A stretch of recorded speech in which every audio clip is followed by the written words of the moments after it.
કચ્છના શિક્ષક દ્વારા ગામડામાં રહેતા વિદ્યાર્થીઓ શિક્ષણથી વંચિત ન રહી જાય તે માટે ડિજિટલ મોબાઈલ સ્કૂલનો નવતર પ્રયોગ કરવામાં આવ્યો છે। માંડવી તાલુકાના હુંદરાઈ બાગ પ્રાથમિક શાળાના શિક્ષક દીપકભાઈ મોતા દ્વારા કોરોના કાળમાં વિદ્યાર્થીઓને જુદી જ રીતે શિક્ષણ આપવામાં આવી રહ્યું છે। શિક્ષક દ્વારા સાયકલને જાતે જ મોડિફાઈ કરીને બી સાયકલ બનાવવામાં આવી છે અને હાલ ચોમાસામાં ઠેર ઠેર જાડીઓ વધી ગઈ છે, ત્યારે અન્ય કોઈ વાહનથી જઈ શકાય તેમ ન હતા। આ સાયકલ દ્વારા વાડી વિસ્તારમાં રહેતા વિદ્યાર્થીઓને શિક્ષણ આપવા સરળતાથી શિક્ષક જઈ શકે છે। કચ્છના શિક્ષક દ્વારા સાયકલ પર ડિજિટલ મોબાઈલ શાળા બનાવવામાં આવી છે અને બાળકોને ઘરે ઘરે શિક્ષણ આપવામાં આવી રહ્યું છે। સાયકલ પર જ લેપટોપ અને સ્પીકર રાખીને આધુનિક રીતે શિક્ષણ આપવામાં આવી રહ્યું છે। મસ્કાના શિક્ષકે ગુજરાતની પ્રથમ હરતી ફરતી ડિજિટલ મોબાઈલ શાળા બનાવી છે। શિક્ષક દ્વારા સાયકલને પોતાની જાતે જ મોડિફાઈ કરવામાં આવી છે અને બી સાયકલ બનાવવામાં આવી છે। કોરોના મહામારીના સમયગાળામાં શાળા કોલેજોમાં શૈક્ષણિક કાર્યો બંધ હતા અને હાલ ચાલુ થયા છે, પરંતુ હજી પણ કોરોનાના સંપૂર્ણપણે ગયો નથી। આ કારણે વિદ્યાર્થીઓના સ્વાસ્થ્યને ધ્યાનમાં રાખીને માંડવી તાલુકાના મસ્કા ગામના શિક્ષકને બાળકોને તેમના ઘરે જઈ શિક્ષણ આપવું તેવો વિચાર આવતા તેમને હરતી ફરતી ડિજિટલ મોબાઈલ શાળા બનાવી છે, જેનો પ્રારંભ બાગ ગામની હુંદરાઈ બાગ પ્રાથમિક શાળાથી કરવામાં આવ્યું હતું। શિક્ષક દીપકભાઈ મોતા દ્વારા સામાન્ય સાયકલમાંથી એબી સાયકલ બનાવવામાં આવી છે। આ સાયકલ સોલારથી ચાલે છે તથા ચાર્જ થાય છે। આ ઉપરાંત પેન્ડલથી તો ચાલે જ છે અને વીજથી પણ ચાર્જ થઈ શકે છે। આ સાયકલમાં horn, side signal, headlight, lever, USB charging point, battery, indication, speedometer સાથે સાથે લેપટોપ રાખવા માટેની પણ વ્યવસ્થા કરવામાં આવી છે અને ડિજિટલ મોબાઈલ શાળા આ બાઇસિકલ મારફતે બનાવવામાં આવી છે। આ સાયકલ પાછળ તેમને 18,000 થી 19,000 રૂપિયાનો ખર્ચ કર્યો છે। ઉલ્લેખનીય છે કે અગાઉ દીપકભાઈ મોતા દ્વારા જ શિક્ષણ રથનો વિચાર આવતા તેમણે પોતાની કારમાં કન્ટેન્ટ સંગ્રહિત લેપટોપ દ્વારા સંચાલિત 42 ઇંચનું LED ટીવી યુનિટ ફિટ કરીને હરતી ફરતી ડિજિટલ શાળા બનાવી હતી, જેના દ્વારા બાળકોને ઘર આંગણે જઈને ઇલેક્ટ્રોનિક માધ્યમથી અભ્યાસ કરવામાં આવ્યું હતું। પરંતુ હાલ ચોમાસાની ઋતુમાં અનેક રસ્તાઓ પર જાડીઓ વધી જતા અને રસ્તો સાંકડો હોતા કાર દ્વારા બાળકોને શિક્ષણ આપવા પહોંચી શકાય તેમ ન હતા। એબી સાયકલ વડે વાડી વિસ્તારમાં સરળતાથી પહોંચી શકાય છે। કોરોનાની મહામારીના સમયમાં વિદ્યાર્થીઓ શાળાએ જઈ શકતા નથી। સરકાર દ્વારા ઓનલાઈન શિક્ષણ ભલે ચાલુ કરાયું હોય, પણ ઘણા એવા અંતરિયાળ વિસ્તારો છે જ્યાં નેટવર્ક અને વીજળીનો અભાવ રહે છે તથા વિદ્યાર્થીઓના વાલીઓ પાસે એન્ડ્રોઈડ ફોન પણ નથી, તેમજ જે વાલીઓ પાસે એન્ડ્રોઈડ ફોનની સુવિધા ઉપલબ્ધ હોય એવા મોટાભાગના વાલીઓ વહેલી સવારે ધંધારથી નીકળી જાય છે અને મોડે સાંજે ઘરે આવે છે, જેથી વિદ્યાર્થીઓને ઓનલાઈન શિક્ષણમાં મુશ્કેલી પડી રહી છે। ત્યારે આવી વિડંબના ભરી પરિસ્થિતિમાંથી નજીકના વિસ્તારની શાળાઓના વિદ્યાર્થીઓ સહિત તાલુકાના વિદ્યાર્થીઓને આ સેવાનો લાભ મળે તે હેતુસર આ ડિજિટલ મોબાઈલ શાળા શરૂ કરવામાં આવી છે। બાળકો શાળામાં જઈ શકતા નહોતા, પણ શાળા તો બાળકો પાસે જઈ શકે છે એ ઉદ્દેશ્ય સાથે કરાયેલા કામને શિક્ષણ વિભાગે પણ બિરદાવ્યું છે। ડિજિટલ મોબાઈલ શાળા એ સરકારી પ્રાથમિક શાળામાં શિક્ષકોના રહેલા ટેલેન્ટનો પુરાવો છે। નમસ્કાર, મારું નામ દીપક જેઠાલાલ મોતા છે। હું કચ્છ જિલ્લાના માંડવી તાલુકાની શ્રી હુંદરાઈબાગ વાડી વિસ્તાર પ્રાથમિક શાળામાં મદદનીશ શિક્ષક તરીકે ફરજ બજાવું છું। છેલ્લા 1.5 વર્ષથી કોરોનાના કારણે સમગ્ર ગુજરાતમાં પ્રાથમિક શાળાઓ બંધ છે। ગુજરાત સરકારના હોમ લર્નિંગના કાર્યક્રમથી સરસ મજાનું અધ્યયન કાર્ય બાળકો કરી રહ્યા છે। ગુજરાત સરકારના સ્લોગનને આપણે મોડિફાઈ કરી ગુજરાત સરકારનો સ્લોગન એ રહ્યો કે ચાલો ઘરે શીખીએ, એને આપણે મોડિફાઈ કરી અને ચાલો ઘરે શીખવીએ એ કોન્સેપ્ટ અપનાવી અને બાળકોના ઘર આંગણે જઈ અને પ્રત્યેક શિક્ષણ કાર્ય આ દ્વિચક્રિકા શિક્ષણ યાનમથી કરી રહ્યા છીએ। કોરોનાના કારણે ઓનલાઈન શિક્ષણમાં જે સમસ્યાઓ આવી એ સમસ્યાઓમાં બાળકો ઓનલાઈન શિક્ષણ મેળવી શકતા ન હતા, જેવી કે બાળકો પાસે સ્માર્ટફોન નથી, ટીવી ઉપલબ્ધ નથી અને નેટના પણ ઇસ્યુ છે, તો એ બાળકો તો શિક્ષણથી વંચિત રહી જશે। એ બાળકો શિક્ષણથી વંચિત ન રહી જાય એટલા માટે આપણે આ દ્વિચક્રિકા શિક્ષણ યાનમ એટલે કે ભારતની પ્રથમ હરતી ફરતી ડિજિટલ સ્કૂલ ઈ બાઇસિકલ ઉપર બનાવી છે અને બાળકોના ઘરે જઈ અને આપણે પ્રત્યેક શિક્ષણ કાર્ય કરાવી રહ્યા છીએ। બાઇસિકલમાં શું ખાસિયતો છે? આપણે ઈ બાઇસિકલમાં જે ઈ બાઇકમાં જેટલી પણ સુવિધાઓ ઉપલબ્ધ કરાવીએ છીએ બધી જ સુવિધાઓ આપણે એમાં ઉપલબ્ધ કરી છે. દાખલા તરીકે battery indicator, speedometer, mobile charging point અને હોર્ન, હેડલાઇટ, સાઇડ સિગ્નલ, પ્લસમાં આપણે બ્લૂટૂથ સ્પીકર અને લેપટોપ જેવી શૈક્ષણિક સામગ્રી પણ એમાં રાખવાની સુવિધા ઊભી કરેલ છે. અત્યારે ચોમાસાની સિઝન છે, એવા ઘણા વિસ્તારો છે. અગાઉ તમે જે શિક્ષણ રથ બનાવ્યો છે, શિક્ષણ રથને લઈને તમે જતા હતા, હવે આ ઈ બાઇસિકલનો તમે કઈ રીતે ઉપયોગ કરો છો? જી, ગયા વર્ષે આપણે ભારતની પ્રથમ હરતી ફરતી ડિજિટલ શાળા શિક્ષણ રથ 4-વ્હીલરમાં બનાવી હતી. હવે અત્યારે ચોમાસાની સિઝન છે તો બધા બાળકોના ઘરે 4-વ્હીલર પહોંચી શકતી નથી. રસ્તા ઉપર ઝાડી ઝાંખરા વધી ગયા છે અને અમુક રસ્તા તો એવા છે વાડી વિસ્તારના અને ખેતરોના કે જ્યાં 4-વ્હીલર પહોંચી શકતી નથી.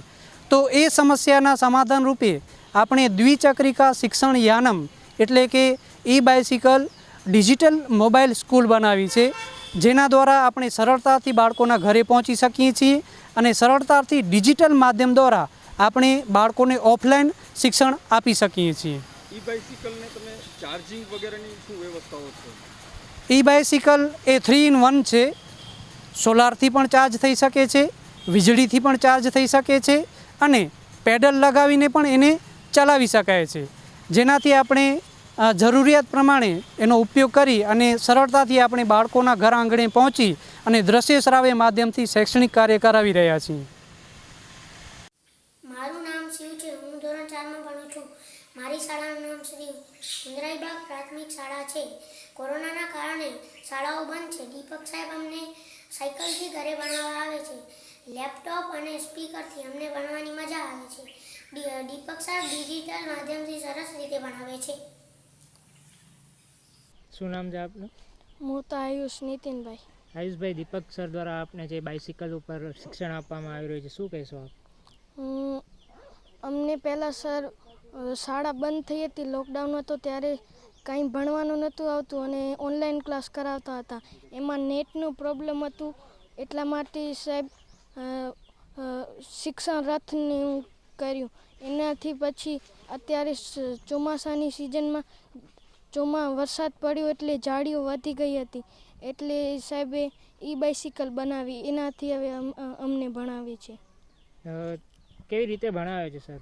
સર લેપટોપ લગાડી અને સ્પીકરના દ્વારા અમને ભણાવે છે, વિષયો ભણાવે છે.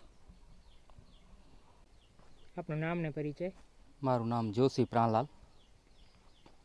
પ્રાણલાલભાઈ, વાત કરીએ તો અહીંયા હુંદરાઈ બાગમાં દીપક સર દ્વારા જે સાયકલ ઉપર શિક્ષણ આપવામાં આવી રહ્યું છે, આપ શું કહેશો? આ ખરેખર બહુ સારી વાત કહેવાય કે દીપક સાહેબે ખૂબ મહેનત કરી છે અને સાયકલ ઉપર જે શિક્ષણ બધાને આપે છે એ ગૌરવની વાત કહેવાય. અને છોકરા જે વાડી વિસ્તારમાં છે એટલે વાડી વિસ્તારમાં બધી જગ્યાએ પહોંચી અને છોકરાઓને અભ્યાસ ભણાવે છે, એટલે બહુ સારું કહેવાય. આ પહેલી વાર સાયકલનો અભ્યાસ છે. આથી પહેલા સાહેબ કઈ રીતે જતા હતા? આથી પહેલાં કાર બનાવી હતી બધાને. હાલમાં જે ચોમાસું આવ્યું એટલે જાડી રસ્તા બધા થઈ જાય એટલે નથી પહોંચી શકતું, એટલે હવે જે આ સાયકલ ઉપર બાઇસિકલ પર બનાવી છે એટલે ઘરોઘર પહોંચીને છોકરાઓને ભણાવે બરાબર એમ. અને ખરેખર આ દીપક સાહેબની બહુ મહેનત છે.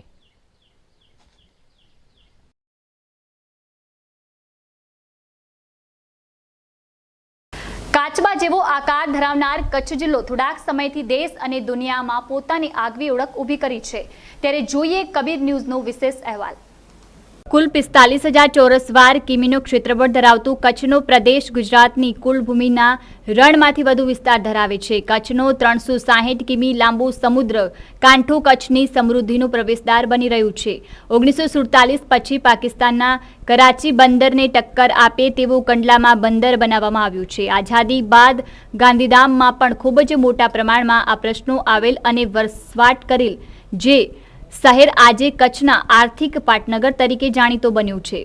કચ્છમાં આવેલ ભયાનક ભૂકંપ કચ્છને તહન સહન કરી મૂકેલ હતું, પરંતુ કચ્છી માળુઓની હિંમતના આ કપરા સમય પણ પાર કરી ગઈ છે. આટલું જ નહીં, ભૂકંપ પછી કચ્છમાં થયેલ ઔદ્યોગિક અને પ્રવાસન વિકાસ થકી કચ્છએ દુનિયામાં નવી ઓળખ ઊભી કરી છે. ભૂકંપની હોનારત પછી કચ્છમાં મુન્દ્રા બંદર ન માત્ર કચ્છમાં પણ સમગ્ર વિશ્વમાં ઔદ્યોગિક ક્ષેત્રે નવી હરણફાળ ભરી છે.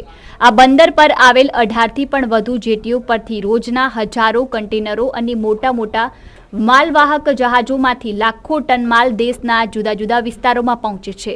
આમ અહીં દરિયાઈ માર્ગ, રેલવે માર્ગ અને સડક દ્વારા કરાતા પરિવહન અવ્વલ રહ્યું છે. કચ્છમાં ઉર્જા ક્ષેત્ર પણ વિપુલ તકો રહેલી છે. ત્યારે અનેક મોટી કંપનીઓ આ જિલ્લાને ઉર્જાનો હબ બનાવવા પ્રયાસ કરી રહ્યા છે. કચ્છમાં કુલ 9 તાલુકા આવેલ છે, જેનાથી ભુજ, અંજાર, માંડવી 3 શહેરો કચ્છના મુખ્ય વેપારી અને રાજકીય ચિહ્નો રહ્યા છે. પરંતુ ભૂકંપ બાદ આ વિસ્તારોમાં જોઈએ તેટલો ઔદ્યોગિક વિકાસ થઈ શક્યો નથી. જ્યારે ભચાઉ, ગાંધીધામ, મુન્દ્રા તાલુકામાં વિકાસ જોવા મળી રહ્યો છે. લગભગ 20 લાખથી વધુ વસ્તી ધરાવનાર કચ્છ જિલ્લાના લોકોનો મુખ્ય વ્યવસાય ખેતી, પશુપાલન, વેપારી, કારીગરી, ટ્રાન્સપોર્ટ ઉદ્યોગ અને મોટાભાગના લોકો શ્રમિક વર્ગના છે. અહીંના લોકોને માત્ર દેશ પર પરદેશમાં પણ પહોંચી પોતાનો કાંઠો ગાળ્યું છે. કચ્છ પ્રદેશમાં વસવાટ કરતી જાતિઓની વાત કરીએ તો અહીં હિન્દુ, મુસ્લિમ, ક્રિશ્ચિયન ઉપરાંત પંજાબથી કચ્છને કર્મભૂમિ બનાવી ખેતી અને પશુપાલન કરવા શીખ લોકો પણ વસવાટ કરી રહ્યા છે. તો વળી અહીંની બોલી, ભાષા, સંસ્કૃતિ, રીત રિવાજો પણ ભૌગોલિક સ્થાનના કારણે વિશિષ્ટ છે. અહીં ઇતિહાસ, રીત રિવાજો, સંસ્કૃતિ અને વિકાસની અપાર સંભાવનાઓ પણ અહીં રહેલી છે. કચ્છમાં પ્રવાસનની વાત કરીએ તો રાજાશાહી વખતની ભવ્ય ઇમારતો, દરિયા કિનારો, 5000 વર્ષ જૂનો હડપ્પન સંસ્કૃતિ અને પૌરાણિક મંદિર, સફેદ રણ જેવા અનેક સ્થળો કચ્છની ભવ્યતાને આગવી ઓળખ ઉજાગર કરી રહ્યા છે.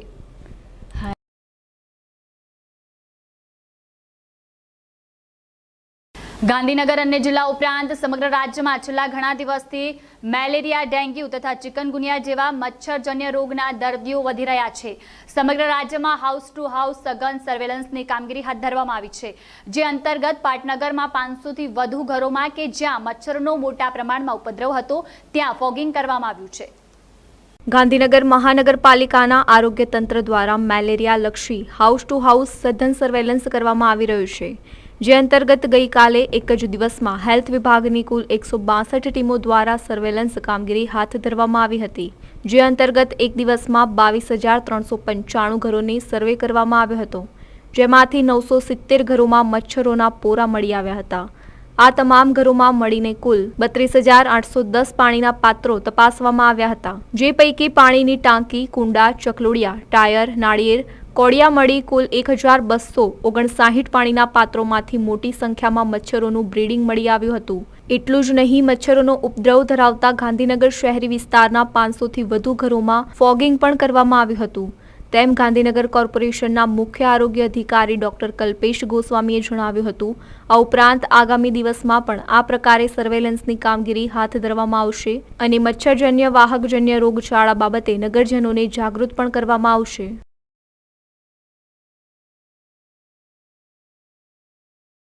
ગાંધીનગર નજીક પેથાપુરમાં સ્વામિનારાયણ મંદિરની ગૌશાળા પાસે 10 માસના માસૂમ શિવાંશને તરછોડી દેવાના કિસ્સામાં એક પછી એક ચોંકાવનારા ઘટસ્ફોટ થઈ રહ્યા છે, જેમાં આરોપી પિતા સચિન દીક્ષિતે શુક્રવારે સાંજે તેની બીજી પત્ની અને પ્રેમિકા તેમજ શિવાંશની માતા મહેંદીનું ગળું દબાવીને હત્યા કરી હતી. ગાંધીનગરની ભાગોળે આવેલા પેથાપુર નજીકની સ્વામિનારાયણ મંદિરની ગૌશાળામાં શુક્રવારે રાતના સમયે એક 10 માસના બાળકને કોઈ અજાણી વ્યક્તિ બિનવારસી રીતે મૂકીને નાસી ગઈ હતી, જેમાં 20 કલાકની ભારે જહેમત બાદ ગાંધીનગર પોલીસે બાળકના પિતા સચિન દીક્ષિતની ભાળ મેળવવામાં સફળતા મળી હતી. આ સમગ્ર ઘટનામાં એક નવો વળાંક સામે આવ્યો છે, જેમાં આરોપી પિતા સચિવ દીક્ષિતે શુક્રવારે સાંજે તેની બીજી પત્ની અને પ્રેમિકા તેમજ શિવાંશની માતા મહેંદીનું ગળું દબાવીને હત્યા કરી હતી. 2 વર્ષ સુધી લિવિનમાં રહ્યા બાદ પણ સામાજિક દરજ્જો ન મળતા થયેલી તકરારમાં સચિને આવેશમાં આવીને પ્રેમિકાનું વડોદરા ખાતેના મકાનમાં ગળું દબાવીને હત્યા કરી હતી. બાદમાં શિવાંશને લઈને તે ગાંધીનગર આવી ગયો હતો. સચિનની આ આઘાતજનક કબૂલાતથી ખુદ પોલીસ પણ ચોંકી ઉઠી છે. આમ માસૂમ શિવાંશના માથા પરથી માતાની છત્રછાયા હટી ગઈ છે અને તેના પિતાને હવે જેલની હવા ખાવી પડશે. તો સચિનની પત્નીને પણ સમગ્ર બાબતની જાણ થઈ છે, ત્યારે એક સાથે 2 પરિવારનો માળો વિખેરાઈ ગયો છે. આ સમગ્ર બાબતે વડોદરા પોલીસને જાણ કરી હતી. બાદમાં વડોદરા સ્થિત ફ્લેટમાં તપાસ કરતા મહેંદીનો મૃતદેહ બેગમાં બંધ હાલતમાં મળી આવ્યો હતો. આ અંગે પોલીસે સચિન સામે પેથાપુરમાં બાળકને તરછોડવાનો અને વડોદરામાં હત્યાનો ગુનો નોંધ્યો છે.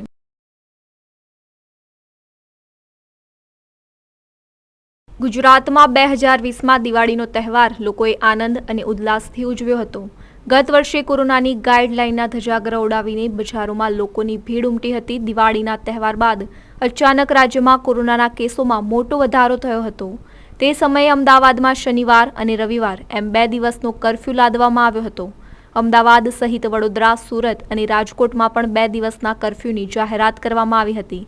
લોકોની ઉજવણીએ તે સમયે બીજી લહેરને આમંત્રણ આપ્યું હતું અને દિવાળી બાદ શરૂ થયેલ બીજી લહેર સૌથી વધુ ઘાતક સાબિત થઈ હતી. હવે ફરીવાર 2021ના વર્ષમાં દિવાળીનો તહેવાર આવ્યો છે. હાલમાં પણ કોરોનાના કેસો નિયંત્રિત છે અને સરકારે વધુ છૂટછાટો આપી છે. તેમજ આ વખતે 10મી નવેમ્બર સુધી 8 મહાનગરોમાં રાત્રે 12થી સવારે 6 વાગ્યા સુધી રાત્રિ કર્ફ્યુ અમલમાં છે, જેથી હવે આ દિવાળીની રાત 8 મહાનગરોમાં કર્ફ્યુમાં વીતશે. રાજ્યમાં સરકારે ફરીવાર રાત્રિ કર્ફ્યુનો સમય વધાર્યો છે. નવરાત્રિ પર્વ ચાલી રહ્યું છે ત્યારે રાજ્ય સરકારે મુદ્દત પૂરી થવાના 2 દિવસ બાકી છે ત્યારે વધુ 1 મહિના માટે આગામી 10 નવેમ્બર સુધી અમદાવાદ, વડોદરા, રાજકોટ, સુરત, જામનગર, જૂનાગઢ, ગાંધીનગર અને ભાવનગરમાં રાત્રિ કર્ફ્યુને વધારવામાં આવ્યું છે. 8 શહેરોમાં રાત્રિ કર્ફ્યુ રાતના 12થી સવારના 6 વાગ્યા સુધી લાગુ રહેશે.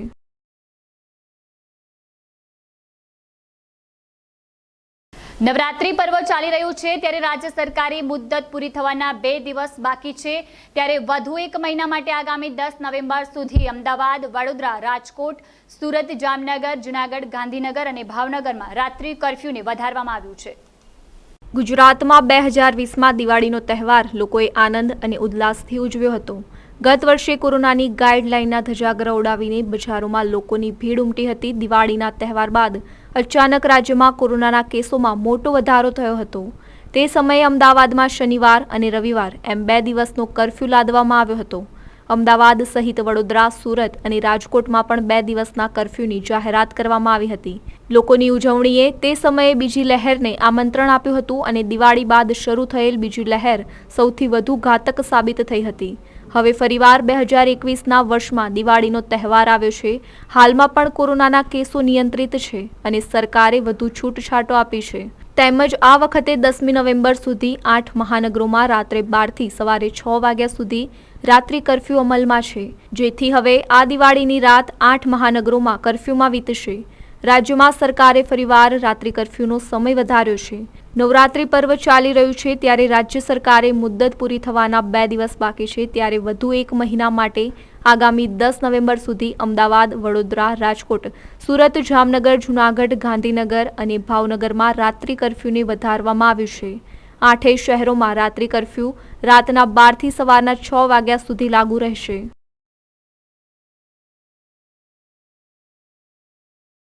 ગુજરાતમાં વિધાનસભા 2022ની ચૂંટણીની તૈયારીઓ હાથ ધરાઈ ગઈ છે ત્યારે કોંગ્રેસના સિનિયર નેતાઓના કોરાને મૂકીને યુવા ચહેરાને કોંગ્રેસના પ્રમુખ તરીકે નિમવાની કવાયત હાથ ધરાઈ છે.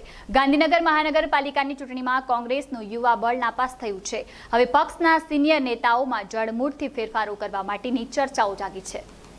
ગુજરાત પ્રદેશ કોંગ્રેસ પ્રમુખ અમિત ચાવડા અને વિધાનસભા વિરોધ પક્ષના નેતા પરેશ ધાનાણીએ રાજીનામું આપી દીધું છે.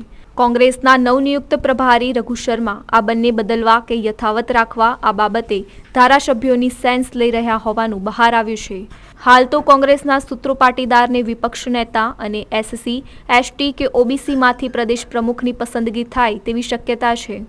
ઉપરાંત ગાંધીનગરની ચૂંટણી, સ્થાનિક સ્વરાજની ચૂંટણી સહિતની બાબતોને લઈને અભિપ્રાયો માંગવામાં આવ્યા હતા. એકાદ સપ્તાહમાં જ વિધાનસભા વિપક્ષના નેતાનું નામ જાહેર થાય તેવી શક્યતા જોવાઈ રહી છે.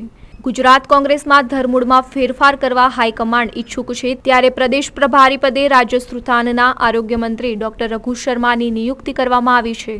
3 દિવસની ગુજરાત મુલાકાતે આવેલા પ્રભારી શર્માએ ગાંધીનગરમાં વિધાનસભા હોલમાં કોંગ્રેસી ધારાસભ્યો સાથે બેઠક કરી કોરોનામાં સરકારની નિષ્ફળતા સહિતના મુદ્દાઓને લઈને પ્રજા વચ્ચે જવા આહવાન કર્યું હતું.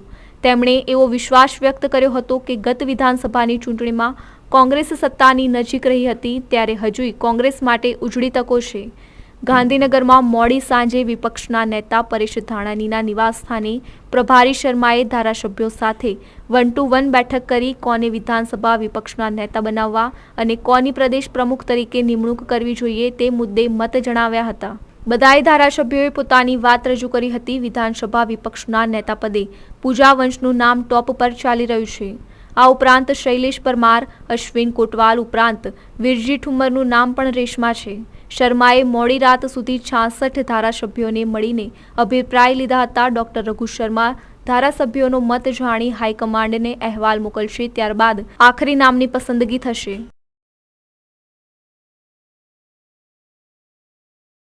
ગત સપ્તાહે બેઇઝિંગ અને શાંઘાઈ સહિત ચીનના અનેક મોટા શહેરોમાં વીજ સંકટે હદે પ્રગાઢ બન્યું હતું કે રસ્તાઓ પર માત્ર ગાડીઓની લાઇટો જ ચમકી રહી હતી. આ વીજ સંકટના કારણે ચીનમાં સામાન્ય લોકોનું જીવન પ્રભાવિત થયું છે, કારણ કે ચીનમાં પાવર પ્લાન્ટ્સમાં કોલસાની તંગી સર્જાઈ છે. હવે આ જ પ્રકારનું સંકટ ભારત તરફ આગળ વધી રહ્યું છે. ચીનના બેઇજિંગ, શાંઘાઈ બાદ હવે ભારતમાં પણ વીજ સંકટ મંડરાઈ રહ્યું છે, જેમાં કોલસાની અછતનો દાવો અનેક રાજ્ય સરકારે કર્યો છે. દેશમાં કોલસાની મદદથી ચાલતા પાવર પ્લાન્ટ્સની સંખ્યા કુલ 135 જેટલી છે. દરેક પાવર પ્લાન્ટ્સ પાસે ઓછામાં ઓછો 20 દિવસનો કોલસાનો ભંડાર હોય તે જરૂરી છે. પરંતુ સપ્ટેમ્બર-ઓક્ટોબરમાં તમામ પાવર પ્લાન્ટ્સ પાસેનો કોલસાનો સ્ટોક ઘટીને સાવ થોડાક દિવસનો જ રહ્યો છે. 3 ઓક્ટોબરના રોજ 25 પાવર પ્લાન્ટમાં 7 દિવસ કરતાં પણ ઓછા સમયનો કોલસાનો ભંડાર હતો. ઓછામાં ઓછા 64 પાવર પ્લાન્ટમાં 4 દિવસ કરતાં પણ ઓછા સમયનો કોલસો બચ્યો હતો.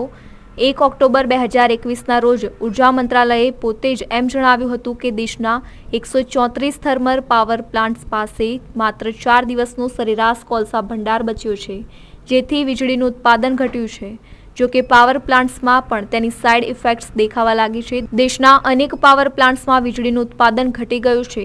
ઝારખંડના બોકારો ખાતે ચંદ્રપુરા થર્મલ પાવર પ્લાન્ટ્સમાં કોલ સ્ટોક સુપર ક્રિટિકલ સ્થિતિમાં છે. ત્યાં માત્ર 3 દિવસનો સ્ટોક બચ્યો છે. મધ્યપ્રદેશના ખંડવા ખાતે સંત સિંગાજી થર્મલ પાવર પ્લાન્ટ્સ સહિત લગભગ તમામ પાવર પ્લાન્ટ્સમાં વીજળીનું ઉત્પાદન ઘટીને અડધું થઈ ગયું છે. કોલસાનો સ્ટોક ઘટવા પાછળનું મુખ્ય કારણ દેશમાં વીજળીની માંગ વધવાથી કોલસાની ખપતમાં 18% વધારા ઉપરાંત પશ્ચિમ બંગાળ, ઝારખંડ, ઓડિશાની કોલસાની અનેક ખાણોમાં પાણી ભરાયા હોવાથી અનેક દિવસો સુધી કામ બંધ રહ્યું હતું. આંતરરાષ્ટ્રીય કિંમતોમાં વધારો થતાં આયાત ઘટી. કોરોના કાળ બાદ ઔદ્યોગિક એક્ટિવિટી વધવાથી વીજળીની ડિમાન્ડ પણ વધી છે.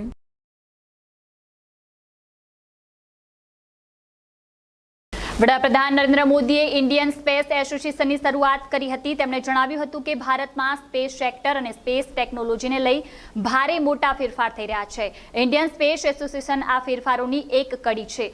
વડાપ્રધાને ઇસ્પાની રચનાને લઈ તમામ દેશવાસીઓને શુભેચ્છા પાઠવી હતી. વડાપ્રધાન નરેન્દ્ર મોદીએ જણાવ્યું કે ઇન્ડિયન સ્પેસ એસોસિએશનના 4 ઉદ્દેશ્ય છે.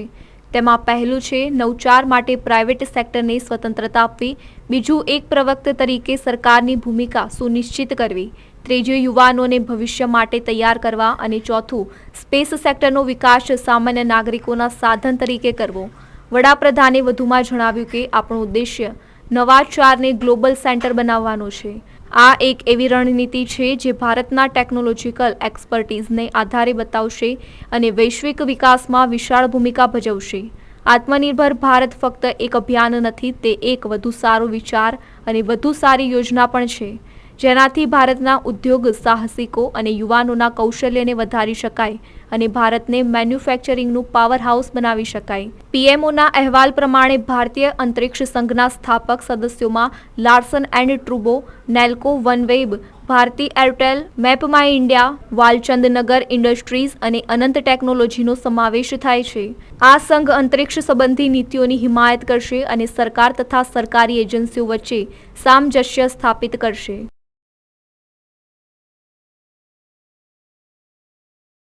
જમ્મુ અને કાશ્મીરના અનંતનાગમાં સુરક્ષા દળો અને આતંકીઓ વચ્ચે મોડી રાતે શરૂ થયેલી અથડામણ હજુ પણ ચાલુ છે. સેનાના જવાનોને 2 આતંકીઓનો અત્યાર સુધીમાં ખાત્મો કર્યો છે. જો કે આતંકની ઓળખ થઈ શકી નથી. કાશ્મીર ઝોન પોલીસે જણાવ્યું છે કે અથડામણમાં પોલીસનો એક જવાન પણ ઘાયલ થયો છે, જે હાલ હોસ્પિટલમાં સારવાર હેઠળ છે. આ બાજુ જમ્મુ કાશ્મીરના અનંતનાગમાં પણ સુરક્ષા દળો અને આતંકીઓ વચ્ચે મોડી રાતે સુધી થયેલી અથડામણમાં એક આતંકી ઠાર થયો છે. કાશ્મીર ઝોન પોલીસે જણાવ્યું કે અથડામણમાં એક જવાન પણ ઘાયલ થયો છે, જેની હોસ્પિટલમાં સારવાર ચાલુ છે. ટોચના અધિકારીએ જણાવ્યું હતું કે એક વિશેષ સૂચના પર પોલીસ અનંતનાગના ખંગુડ વેરીનાગ વિસ્તારમાં એક ઓવરગ્રાઉન્ડ વર્કરને લેવા માટે ગઈ હતી. જેવા સુરક્ષા દળો ત્યાં પહોંચ્યા કે છુપાયેલા આતંકીઓએ પોલીસ ટુકડી પર ફાયરિંગ કર્યું અને અથડામણ શરૂ થઈ ગઈ. પોલીસ અધિકારીએ કહ્યું હતું કે ફાયરિંગ દરમિયાન એક અજાણ્યો આતંકી ઠાર થયો, જ્યારે એક સિપાહીને પણ ગોળી વાગી. હાલ તે સારવાર હેઠળ છે. માર્યા ગયેલા આતંકી પાસેથી એક પિસ્તોલ અને એક ગ્રેનેડ મળી આવ્યા છે. આ ઉપરાંત રાજ્યના બાંદીપુરાના હાજીન વિસ્તારમાં ગુંડ જહાંગીરમાં પણ સુરક્ષા દળો અને આતંકીઓ વચ્ચે અથડામણ ચાલુ છે અને સેનાના જવાનોએ એક આતંકીને ઠાર કર્યો. પોલીસ સૂત્રોએ જણાવ્યું કે 2 થી 3 આતંકવાદીઓ છુપાયેલા હોવાની આશંકા છે. જો કે ઓપરેશન ખતમ થવાના બાદ વાસ્તવિક સંખ્યા જાણી શકાશે. વિસ્તારમાં હજુ પણ સર્ચ ઓપરેશન ચાલુ છે.